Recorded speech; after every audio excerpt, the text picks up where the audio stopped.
I move that the motion be now put. I haven't heard from Carol Beaumont. How very kind of you. Mr Chair, having sat through the previous bit of legislation and now this one, it does raise some very fundamental questions about why we are here in urgency. In this case, clearly, on the Crown Minerals Amendment Act 2013 Amendment Bill, it is because, as others have said, that the Minister was so determined to push through the legislation that he left it riddled with mistakes, and now he's had to come to this House in urgency to fix up those mistakes. And in part one that we're talking about now, we're now looking at this concept of conditional exploration permits. And those conditional exploration permits proposed, we believe, pose a risk of creating a loophole in health and safety and environmental rules. These are serious matters. As others have commented, New Zealanders are concerned about these sorts of issues, as we should be.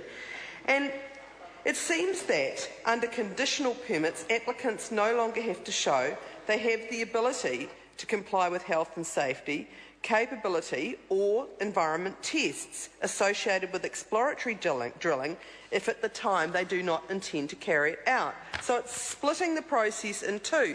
And others have been asking, and yet we've received no response from the Minister, why this change has come about. What is the need for this change? Who has lobbied the Minister? What is the purpose of this change? And what analysis of the risks have been made? And with the legislation we had earlier in the day, we had a regulatory impact statement that was absolutely blacked out most of the way through. You couldn't actually read the advice, but there was a regulatory impact statement nonetheless. In this case, there is no regulatory impact statement. So under urgency, we're being asked to push through legislation which initially we were told was merely technical changes, and yet has this provision for conditional permits which the Minister has failed to explain the purpose of, seems unwilling to answer any questions, sitting there reading magazines and other things and failing to follow this debate. Members on the other side of the House haven't taken a single call, have merely tried to close down this debate. What is going on here? Why are members opposite not taking calls? Why is the Minister not answering questions? Why is there no regulatory impact statement? There is a substantial change being proposed here in Part 1, and we have the right, on behalf of the public, to ask what it's about, especially when it's being forced through under urgency here tonight. And so I ask the Minister to actually get up on his feet and start to address the questions. If for no other reason than New Zealanders have the right to expect that legislation is put to some scrutiny in this House, and we have a whole process for doing that includes a select committee process. The Minister in this case made mistakes after the select committee process, which was part of the reason we're here now, but then furthermore is trying to add in additional provisions into this amendment bill, which there is no intention to take to the select committee through the select committee process. There is no regulatory impact statement, and nobody from the National Party are commenting on this bill at all. And I say to people listening to this debate, surely that must raise alarm bells. What is going on here? There is the potential for huge vested interests in this area. We're talking about potentially very large sums of money involved, but we're also talking about very significant health and safety and environmental risks. And so it is incumbent on the Minister to address those questions. We see that in taking account of the environment and growing our economy are flip sides of the same coin.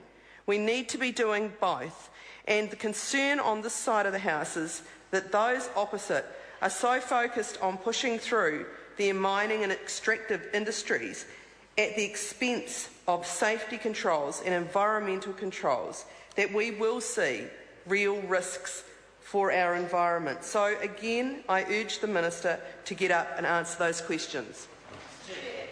I call the Honourable Member Jami-Lee Ross. I move that the question be now put. The question is that the question be now put. As many of that opinion will please say aye. To the contrary, no. The ayes have it. Party vote call for. The clerk will conduct a party vote. Thank you. New Zealand National. 59 in favour. New Zealand Labour. 33 votes against. Green Party. 11 votes opposed. New Zealand First. 7 votes in favour. Māori Party. 2 in favour. Mana. 1 vote opposed. Act New Zealand. 1 in favour. United Future. 1 in favour. Brendan Horan. 1 vote opposed.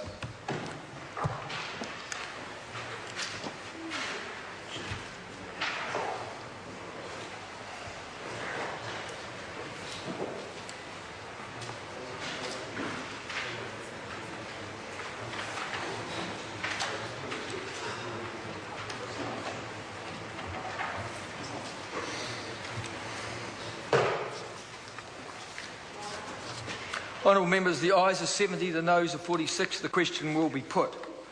So the question is that part 1 stand part. All those in favour, please say aye. To the contrary, no. The ayes have it. Party vote call for. Clerk will please conduct a party vote. Thank you. New Zealand National. 59 in favour. New Zealand Labour. 33 votes against. Green Party. 11 votes opposed. New Zealand First. 7 votes in favour. Māori Party. 2 opposed. Mana. 1 vote opposed. Act New Zealand. 1 in favour. United Future. 1 in favour.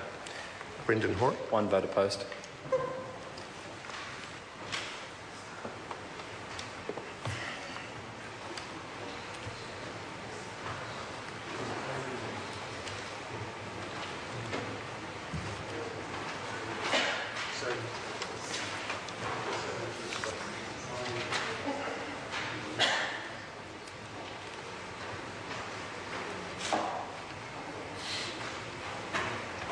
Honourable members, the ayes are 68, the noes are 48. Part 1 will stand part. The question now is at part 2, which is debate on clauses 7 through to 19 stand part. Mr. Chair. I call our spokesperson. I call the Honourable Member Moana Maki. Thank you very much. Thank you very I've got to much. explain myself. And by our spokesperson, clearly you mean Parliament's spokesperson. It's a role that I'm very humbled to hold, Mr. Chair. Mr. Chair, part 2 of the bill is where many of the